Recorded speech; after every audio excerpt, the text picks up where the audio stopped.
right, we are going to wrap up our post-race media availabilities for today's O'Reilly Auto Parts 500. We are joined by our race winner, Kyle Busch, driver of the number 18 Interstate Batteries Toyota. Kyle, this is your third win here at Texas. Obviously, you seem to do pretty well in the spring here. Why don't you just take us through that end and holding off the 4-car? Yeah, it was certainly a really good day for us. Our Interstate Batteries Camry was fast. We had good speed all day long.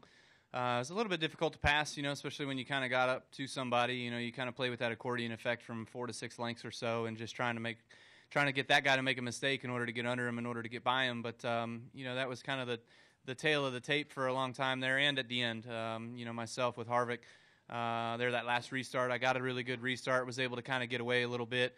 Looked like I shut his air off a couple times. He got loose and kind of fell back a little, but then was able to kind of run it back down to get within that 6.54 lengths back, and he kind of stopped there, felt out.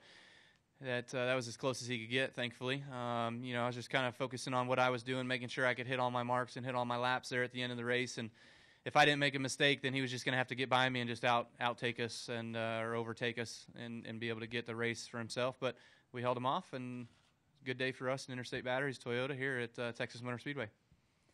All right, we'll open up to questions for Kyle. We'll start in the middle with Jerry Jordan and then come up front to Jerry Fraley.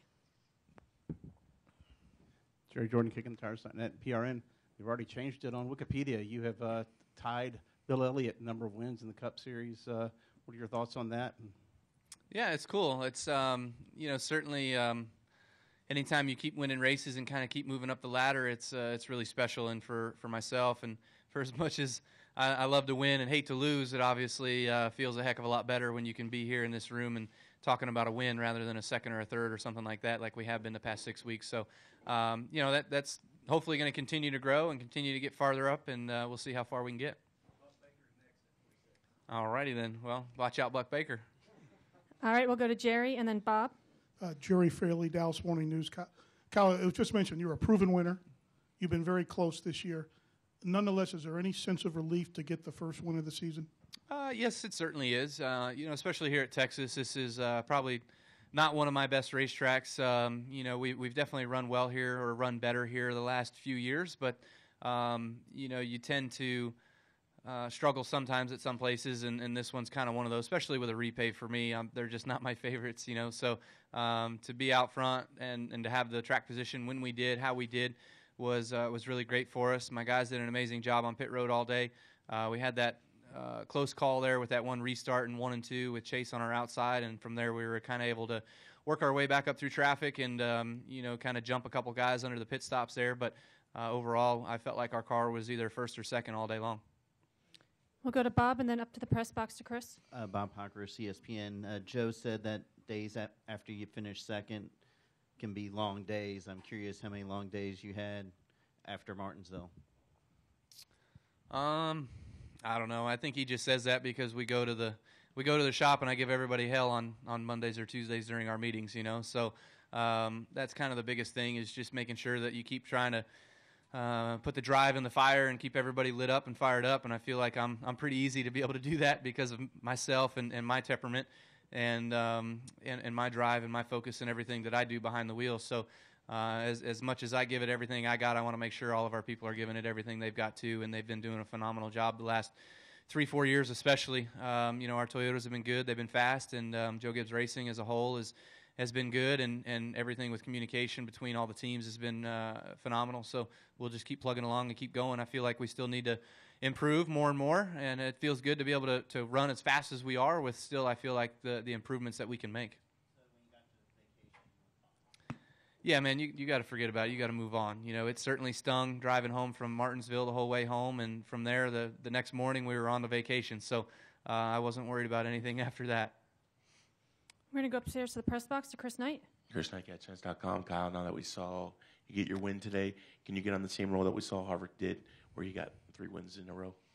I don't know, possibly. We go to another couple of really good tracks for us, Bristol next week, and then I think Richmond after that. So obviously 2 really good places for us that we tend to run well at, so I'm looking forward to that. I'm looking forward to being able to get the job done at those places, and Bristol's one of my favorites. I know it's one of a lot of drivers' favorites. Harvick tends to run well there too, and Jones runs well there as well. So we just got to make sure that we do everything that we've done the past few times there to be fast and put a good race car on the racetrack for the race. We'll go to Dominic in the middle and then to Jeff. Dominic Ottagon with the Racing Experts in ESPN Albuquerque. Two-parter here. First one, second time in 2018 you've led the most laps in a race, and 57th time in your career. That's for 11th all-time on that list. If we can just get your thoughts on that first. Well, I mean, anytime you're out front and you're being able to lead laps, that obviously gives you a better chance of winning the race. I think it was 2 years ago, I think I led the most laps in 5 or 6 races and lost all of them in a row, So that was pretty discouraging. But, to be able to be up front, to be able to lead laps, that just kind of shows that your team is good. You're capable of doing the right things. But, man, these things are just so hard to win. You got to have all the stars align and, be able to put it all together is really challenging. So, fortunately for us, though, we're kind of working to continue our upswing in the way our things have been going this year with Joe Gibbs Racing and our team, and hopefully more are left to come. And if we can get your comment also on leading the competition on stage points with 89 points, 7 races into 2018. Again, just being up front. Just when you're up front and you got good pit stops and you have fast race cars, that obviously just is twofold. It comes to you pretty easily, When you struggle on Fridays and you don't qualify well, you got to start back or deeper in the field. That tends to hurt or hinder your opportunity to be able to pick up those stage points. So for us, we've been qualifying well. We've been fast. We've been running up front. We've been just doing the things that we need to do. So hopefully we can continue that. We'll go over here to Jeff and then to Mark. Jeff Gluck from jeffgluck.com. I know it had only been like 9 or 10 races since you had last won, but because you had finished second 4 times and Homestead was in there, had it seemed longer or more agonizing for you between your typical wins? Yes and no. Certainly being that close, it gets a little old, a little faster, But, if you're finishing 5th or 10th or whatever and you're just not capable of winning, it certainly will draw out longer as well, too. But you know that you weren't there yet, your stuff's not there yet, or you're just not getting the job done yet. But being as close as you are, that kind of hurts a little bit more, especially that final one, that one that matters, that Homestead one. That's probably the one that stings the most. And we just got to make sure that we can do the right things that don't happen again this year. We'll go to Mark and then Adrian. Mark Garrow for PRN.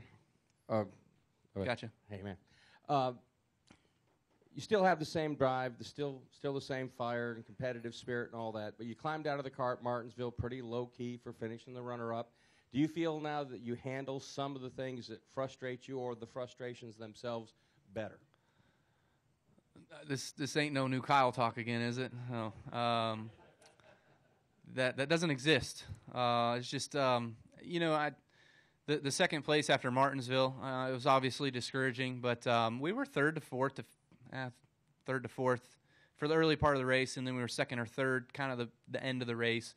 Blaney was really fast, and then they kind of got tight, I guess, and fell back, but then the Boyer was up there, and he was one that I just couldn't really keep up with. I felt like I was trying to save my stuff to get there, to have a shot to give me one last bit at getting the win, and he was just really good. So there wasn't much there for me. So you can't get too disappointed in races that you were meant to finish second. The ones that really tick you off and get you deep down is when you're leading and you've led a lot of laps and somebody passes you. And then and you finish second in that regard, somebody outdoes you there at the end. So I've had that happen to me. I've also done it to a few people, and so I know how much those ones sting. We're going to go in the far left corner to Adrian and then upstairs to Lee. Adrian Beecher with theskyblue.com. Kyle, before the race, before the green flag even dropped, you captured a victory during driver introductions. You got a chance to make a true impact in a child's life. Could you just talk a little bit about that and how much moments like that correlates to success on the track for you? Yeah, I mean, it was an awesome opportunity for Stanley. I really want to thank Stanley Racing and all the guys from Daniel Suarez's team and everything, that they had a child on the grid with us, with a couple of the drivers, me being one of them. And, it was really impactful to kind of meet him and talk to him for a few minutes and get a chance to kind of hear his story a little bit. And then we walked the intro stage, and I'm not sure if he got all the cheers. I'm definitely sure I got all the boos. So, it felt really good to just kind of make his day for 5 minutes. That's about what we had. But from there, we got on to the intro trucks and the ride around and everything else. So, it was pretty cool. We'll go back upstairs to the press box to Lee. can you explain what happened after, I guess it was the stage 2 restart, where all of a sudden you just went sliding back through the field? What was going on with your car at that point? Nothing. It was fine. It just, we had a restart there with Eric Jones. Eric chose the top, and we were kind of going to do the teammate restart, if you will. I was going to let him down getting into turn 1, and when I did that, Chase had a good enough run that he got to my outside, and he just got right on my door, real tight on my door, and just kind of sucked the air off my car and got me really loose, really sideways. So I was just chattering the rear tires and trying to get the car back under control, and guys were blitzing me and going by me and everything, and then just trying to regain everything, getting into 3. I think I may have kind of boxed somebody or something happened where there was a wreck then behind me. I'm not sure, but the car was fine. It just took off real bad on that restart there. So, no harm, no foul, thankfully for us, and we didn't get any part of any of the wreck or anything like that. So we just kind of focused forward there from there on out and got back up where we needed to. Back up front to Nate. Nate Ryan, NBC Sports. Kyle, on that note, after the Hamlin wreck, Brad Keselowski said that was the only thing you could blame was aerodynamics. Was that the instance where it seemed like guys were losing it in between 3 and 4 whenever somebody got on the outside and somebody was on the inside? Was it particularly dicey there, and was it surprising to you to see? It was a lot of veterans who lost control. I didn't see a lot of young guys who seemed to be losing out. I don't know all the instances of who crashed or what all happened. I don't know. I'd have to see some replays of all of that, but yes, it does lend itself to aerodynamics. The guy on the outside just doesn't want to get any wider than he has to because of how wide the racetrack is. You want to stay in that black. You want to stay in that rubber. And the closer you can stay or the lower you can stay, the better the grip is. And so you're going to pinch that guy that's on the inside of you as much as you can in order to hold your position or keep that position if you're the guy on the outside, and sacrifice yourself. You're playing with fire. It's a double-edged sword. You can pin him and keep that spot, or you can pin him and crash, and he can take you with him. So you just kind of got to be mindful of that, and that's what happened with me and Chase. He just got on my door, pinned me a little bit tight, I thought, and sucked me around. So fortunately, I was able to hang on to it. We weren't at the speed that you are in 3 and 4 in 1 and 2 there. So I didn't crash, thankfully. But, that's just a product of being real tight on everybody's door like that. Do we have any final questions for our race winner? All right, Kyle, congratulations. Cool. Thanks for joining Thank us. you.